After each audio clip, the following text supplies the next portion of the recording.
Thank you very much for that applause. Can you all hear me okay? Yes. Okay.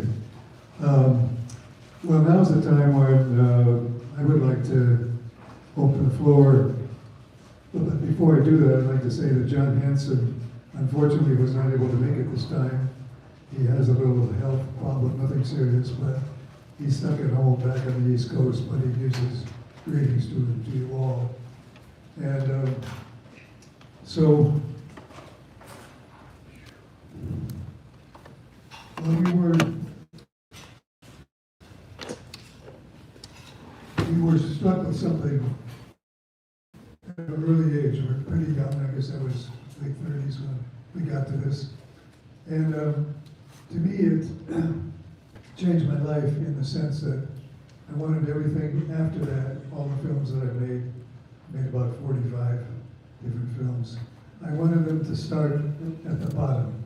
And you might think of it as the bottom, I think of it as the top. I think of the people that are alive from their foots, from their feet to the tops of their head, with inspiration and knowledge and curiosity and looking to life rather than money or for any particular favor in culture.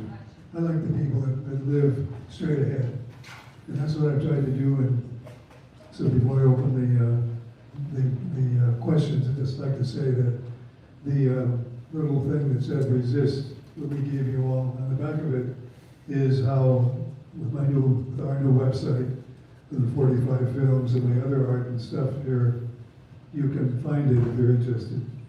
And so, with that, I'd like to open the floor. What does anyone want to know? Or yes. So, what really inspired me, the last line in the film, like, I have time, I can wait. How it relate to the situation what's going on right here, right now, in America? Yeah, well, we don't have time, but I'm not sure about the waiting. I think it's time to resist. I think we have to push and express as often as we can, both in actions and in voice, what we need to do to save this country. And so I've got time, I can wait. Yeah, I'm not saying anything's over. These things come and then they go. We have Richard Nixon too. But I think we can overcome this problem. And I want to be part of it, at least in terms of, well, we were down there at the demonstrations down in LA, and we were driving along, and we found a whole block, 2-3 blocks of demonstrators alongside the road, right by where we were driving, and they weren't down and screaming. They were jubilant, and I think they were jubilant because they were together, and they all had their signs, their anti-Trump signs. Many of them were humorous, many of them were serious, but they were jubilant in the sense that they were all together. You know, hundreds of them right by the road, and we had our little resist cards, and John was shooting me as I pointed him up as we go along. Finally, I came up to another guy that had the exact same thing on his placard, which was a resist. So anyway, that's my answer. And we gotta fight. You gotta think. You gotta do. We gotta be. So yes, man. Rob, I know this film, and I just got to say, it's about the most beautiful thing I think I've ever seen, in my life. And of course, seeing it now was profoundly more deeply striking to me than the last time, long ago when I first seen it for the last time. But not just because it's beauty, it's sheer beauty, it's deep soul expression of humanity. But for my own personal reasons, because I too, my great-grandfather, John Curington, and his wife, Patty Curington, were homesteaders in the same period in the late 1800s. Are you able to hear Yeah. Like I said, in South Dakota, my great-grandfather and his wife had homesteaded and come west from Alabama after the Civil War. Right. And had a different experience, not being recent immigrants necessarily, but immigrants from the South. But nevertheless, just say that it was extra striking for me personally because I could see my own family through the struggles of these people. And I just want to say how deeply touched I was and appreciated this wasn't framed with cuteness there. That it was just all soul. Thank you. Thank you, Rand. Thank you. Thank you for a beautiful statement. As many of you may know, my grandfather was the first filmmaker in North Dakota around 1907, and he was there. He became a state photographer, and he photographed it when the Indians were still there, the Native Americans, however you want to call it, and they were far, still with the predation having been done to them. But he made photographs of them. So in some sense, the North Dakota is in my blood too. My mother was born in Bismarck, and John Hanson lived his whole youth there. He was born there, and he grew up with those skies and those prairies, and his the way we developed our working relationship was that John was primarily working with the visuals along with the Arola, and I was more working with the actors. And I thought it was a pretty good combination of splitting up. We collaborated on everything, but that was a kind of the way we divided it up. So, yes, out in the back there. Yeah, there are a couple of things. One, there was a line, and I'm sorry I can't quote it exactly, but the thing that she talks about being happy about was that seeing people taking care of each other. And I'll tell you, that one smacked me in the face. I mean, it was... Did you say it again? Well, the line that Inga, of course, Inga says, it's just a quick little thing. She said that the idea of people caring, taking care of each other. Yeah, right? yeah. And if ever we have lived a time in our lives where that's more important than now, I don't know what it was or what it is. And I felt that in the last 72 hours more optimistic than I have in the last several years, just because of the sheer number of people and how much love and support was expressed, and damn good humor when you see some of those frickin' signs. But and just set against this absolute abomination of a parade, this egotistical nightmare that even the military wasn't paying. They weren't walking in step. They had a down expression on their face. They were like, all right, we'll be your puppets for about 2 hours and then call it a day. And I just read the latest count. It was about 8,500 people. 8,500. Yeah, and that fills me with existential bliss. But that aside, I mean, aside from the fact that I don't know your name with the hat, but I feel the same way. There was the storytelling, the dialogue, everything about it, every single frame was just went straight to my heart. And visually, and I know that you're a student of film, your extreme close-up stuff reminded me of the best of Fellini and Bergman, and the long shots. They were just poetry. It was a lot of what I love about Terrence Malick's films. Those shots where there's a story being told in bold relief and sharp contrast. Characters moving across towards each other, and even the opening shot, when he's the car window, when there's trees reflected on the glass, and he's in the car, and I thought, well, that's that this beautiful statement of generations and opposition, and all of it in a single frame. I mean, it's spectacular, truly spectacular. I've seen the movie twice before, on a TV, once on a computer display, once on a small TV set, and this is the first time I've had the privilege of being in the theater, and it was like I saw it for the first time. Yeah, with this new version, the restored version, the blacks and the contrast was really wonderful. Yeah, was it shot on 35 millimeter originally?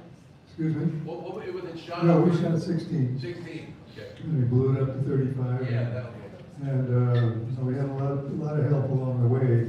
There were 5 of us that went to North Dakota. That's how big our group was. But like I said before, the the people rallied around. Maybe partially because both of us had some connections there, but I think more than that, I think they felt that there was a story that had never been told, that they saw a chance to fill out, to give specificity to real memories, and also a sense of their families, and the families that had gone by, and were already buried in the cemeteries and stuff. It was well, you get one chance. I'm sorry, one last question. I mean, I know that there are professional actors, because I recognize several of them. One of them I actually did a play with way back in the day, but there was obviously people that were just, globals, that, folks that were not, I think it's cutting, I'll just scream. My question is, I know that a lot of your films, most of, if not all of your films, largely relied on long-form improv. To what extent was this scripted versus improvised? Because there was no demarcation. Everything just felt like it was brilliantly scripted. Yeah. Well, in this case, we did write a full screenplay, and it won the Neil Simon Award that year, or the same year that we won at Cannes. But what I learned there is that's not the deal. It's not the words that you give. It's the way that you can somehow allow and overcome fear and take your time and see and rather than expect. You can't expect anything. You have to be back there as a silent appreciator more than anything else. And that's what I think. That's what I learned, and that's why I got the sense that improvisation is the way to go. And because, of course, they improvised into letters and words and stuff, and we're not reciting. Almost, sometimes I say, I wish I'd worked on that a little bit more, but by and large, they're being. See, that's the thing for me. It's not acting. It's learning how to be in your shoes, in your clothes, in your body, in your mind. Be, allow. And once you do, fear can really be accomplished. I mean, can be overcome. And I had plenty of fears in my life, but I would also recommend Reichian work. And Lydia Becker is back there, who's a wonderful Reichian worker for anybody that has fear that they want to get taken care of. So who else? Yes. 1 second. Give you the mic. Microphone. Yeah, so everybody can hear you. Yeah, speak right up. Right into First of all, it's I feel it's such a masterpiece and so moving on so many levels.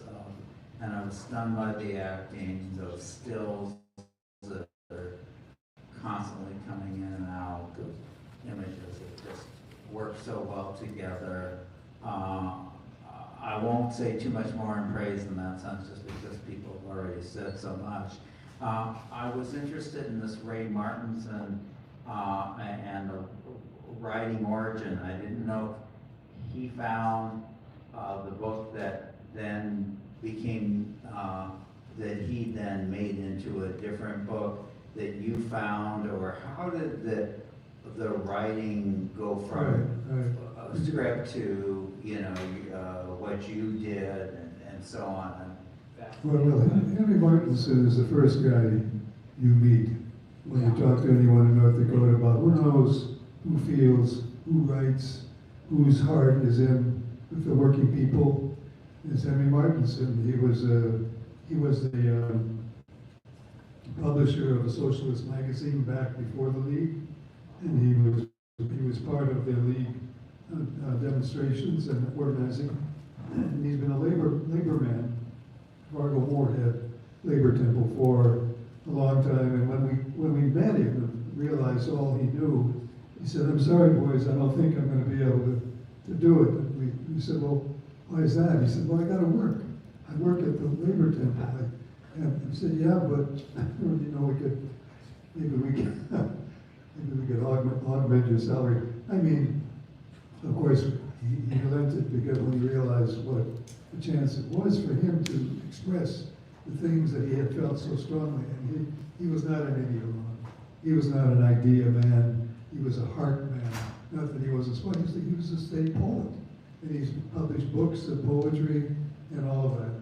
So now getting down to the book that you're referring to, we felt we needed, John and I felt we needed a diary. And I wouldn't be surprised if John had already, when he first conceived of this film, had already read a number of Prairie diaries. But, so with Henry's help, and Henry was always there for us and with us, we wrote the diary.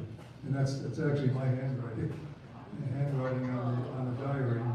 And we hoped to create a distance, something from before, something that is intimate, because you don't write a diary usually unless you feel the intense need in some way. So it was a combination. It was a construct that we all collaborated on.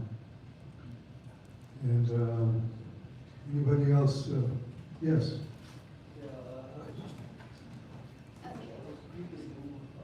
Sorry, 1 second.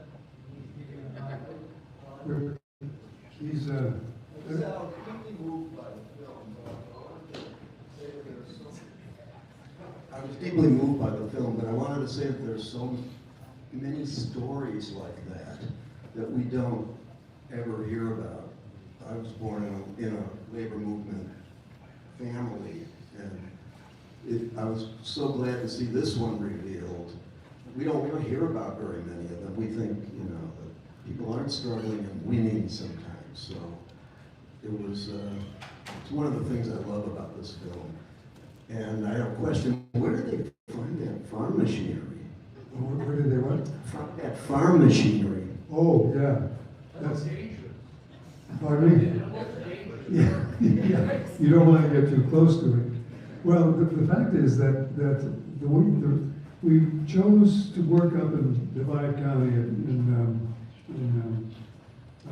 what's the name of it? Crosby, because number one, that when we had to shoot the film, all of the threshing had been done. So we needed some place that still had some. And so, first of all, we were looking around and we found out that they had some, and not only that, that one guy there in their whole historical society had a huge Quonset hut filled with all of these old rumbly oil pools and these old threshing stuff. And they took it out every summer. And so they had kind of a frontier day kind of deal. So we arrived one night at the town, and they were all sitting in one of the buildings in their historical society, and they're looking us over and trying to see whether or not they wanted to throw down with us.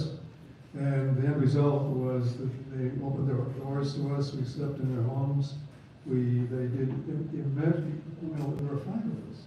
You can imagine what they had to do in order to make all of that material, not just the threshing stuff, but also the bank, which was part of their frontier little town they had, and the banker was the real banker.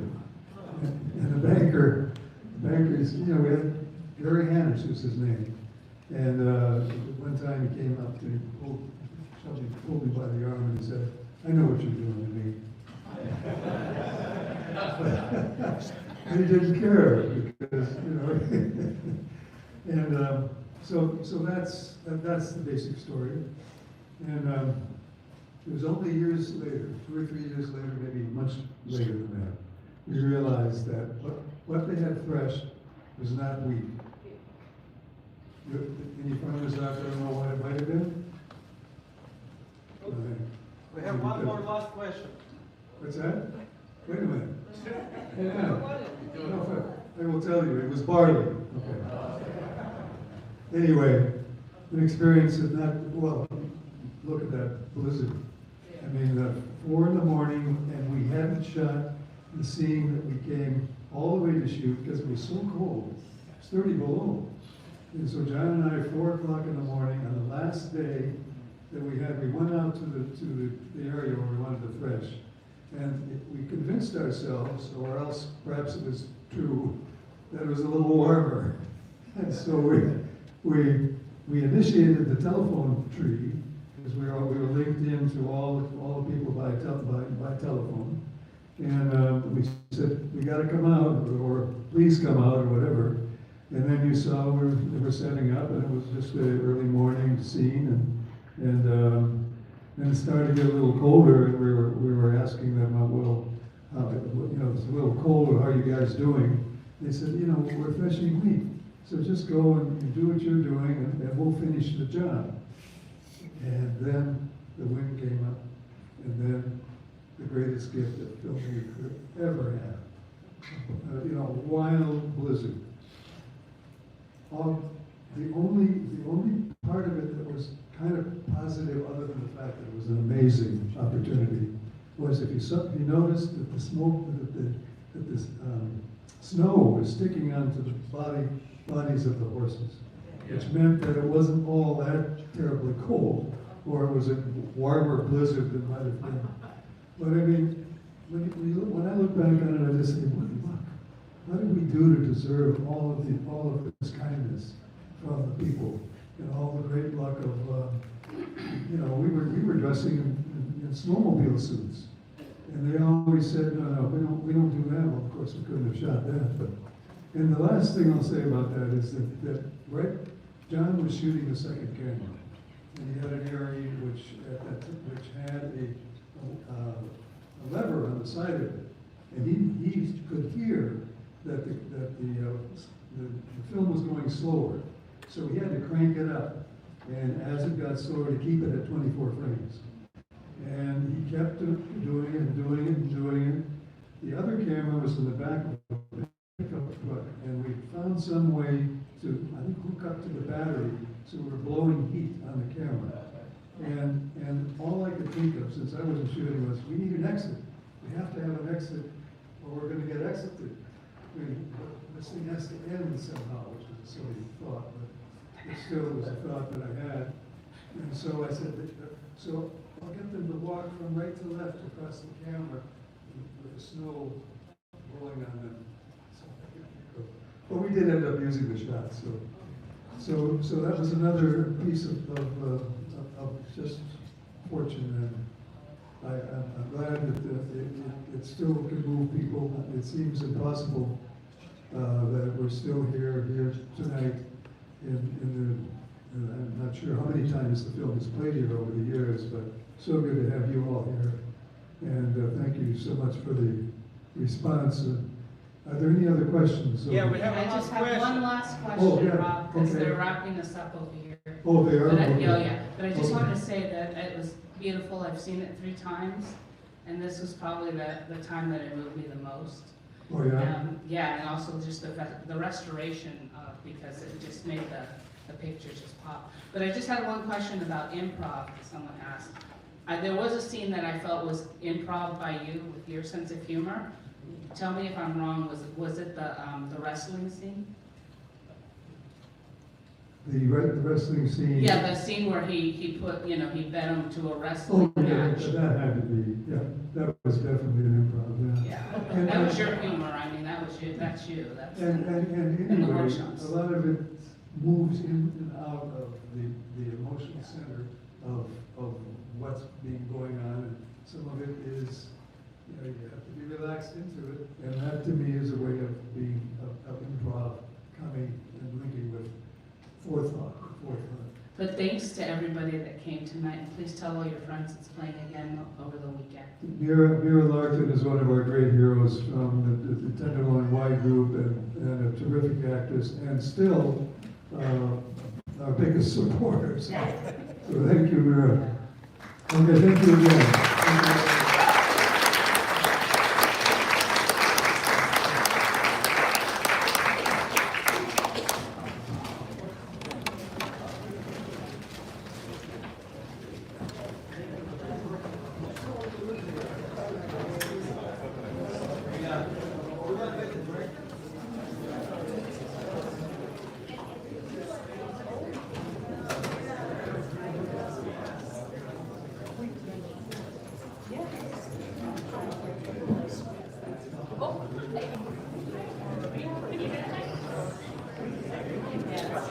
Thanks everyone for tuning in.